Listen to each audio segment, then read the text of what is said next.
Hey y'all, it's Sheila. Hope you're having a great day.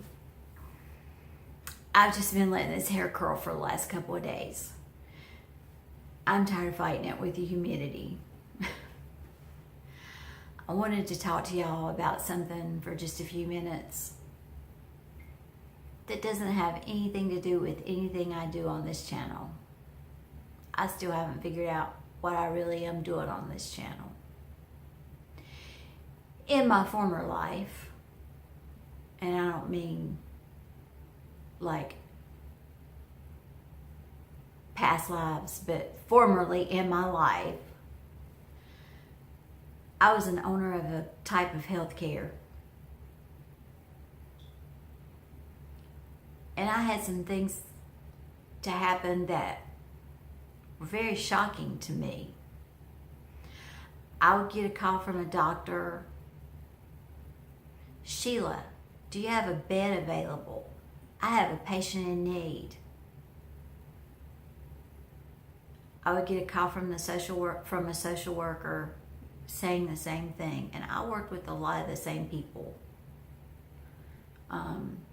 They trusted me and my staff.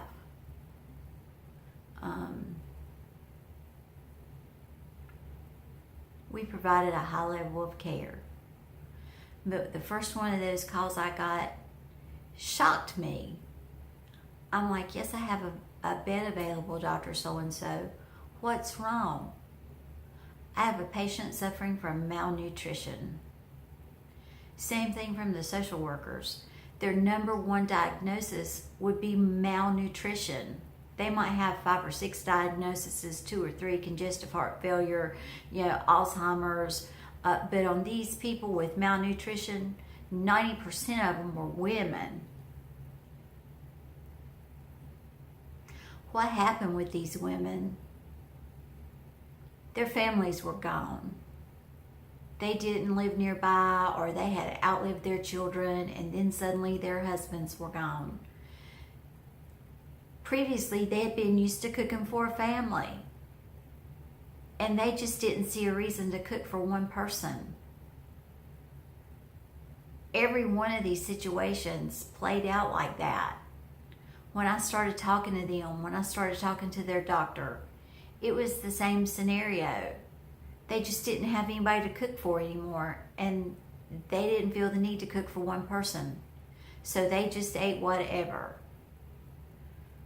Some of these ladies could no longer drive.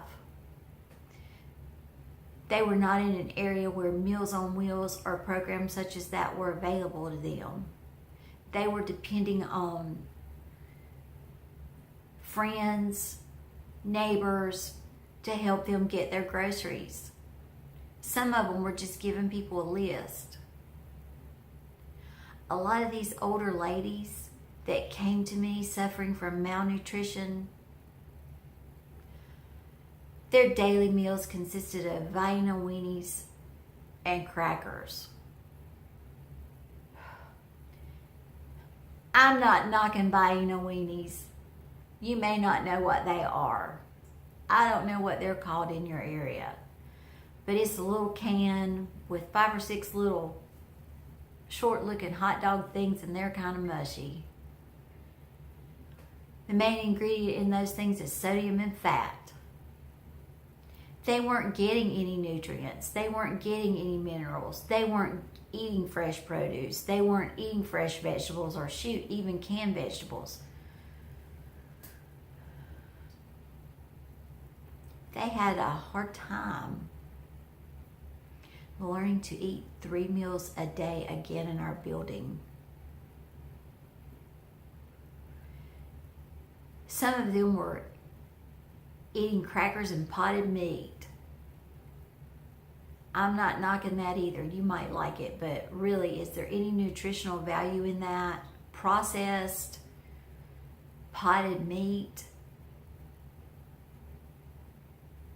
Where I'm going with this,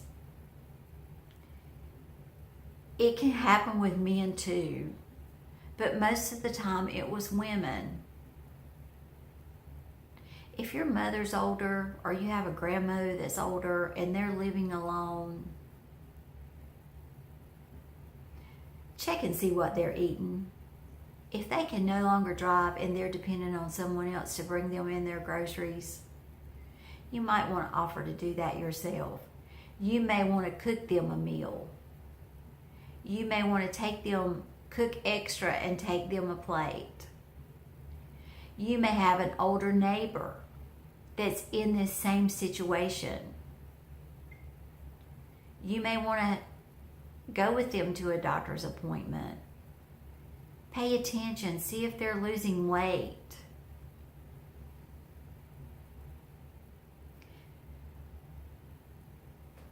This was a serious condition.